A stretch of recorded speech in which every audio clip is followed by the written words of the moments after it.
(50번째) 라이브 서저리는 조금 어떻게 보면 심플한, 그렇지만 리뷰할 만한 그런 케이스가 됐습니다. 60대 후반의 여성분이신데요. 보시다시피 전치부 상태가 점점 많이 나빠져 있습니다. 이런 경우도 심미적으로 다시 보철을 통해서 심미를 회복하시기를 권했지만 환자분이 자꾸 이제 기능 위주로 주장을 하셔가지고 좀 안타까운 면이 있습니다.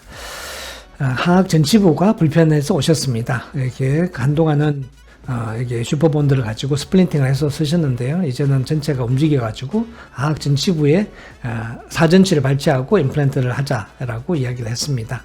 파노라마 보시면 양쪽 구치부 전체 임플란트가 되어 있어서 잘 사용하고 계십니다. 크게 불평이 없으시고 기능에 있어서도 큰 문제는 없고요.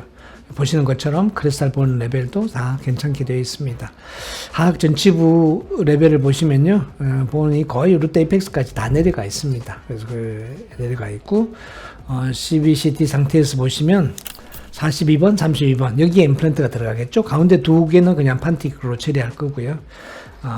32번은 그나마 본이 있습니다. 그렇죠? 그렇지만 이것을 세이브 해가지고 112 31번부터 들어가는 그것도 또 나중에 밸런스가 맞지 않는 거죠. 그래서 조금은 32번은 아까운 면이 있긴 하지만 그래도 함께 포함시키고 전략적으로, 그리고 42번과 32번에 임플란트를 하도록 하겠습니다.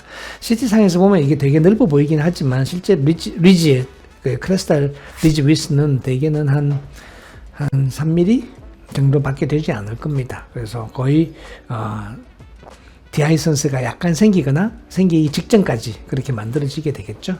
그래서 얼마나 이런 경우에 쉽게 스트레스 없이 수술하느냐, 그리고 템퍼레를 어떻게 델리버리하고 파이널 보철을 하느냐 하는 것이 관건이 되겠습니다. 그러니까 디팩에서 자유롭고 리제너레이션이 아니라 컨트롤리제이션으로서 좋은 결과를 만들어낼 수 있다라고 하면 정말 우리 프랙티스가 쉬워질 것 같습니다. 지난 1년 동안 라이브 서저리 하면서 예전보다는 훨씬 더 환자를 좀 더 근접 관찰 해왔다고 생각을 하는데요.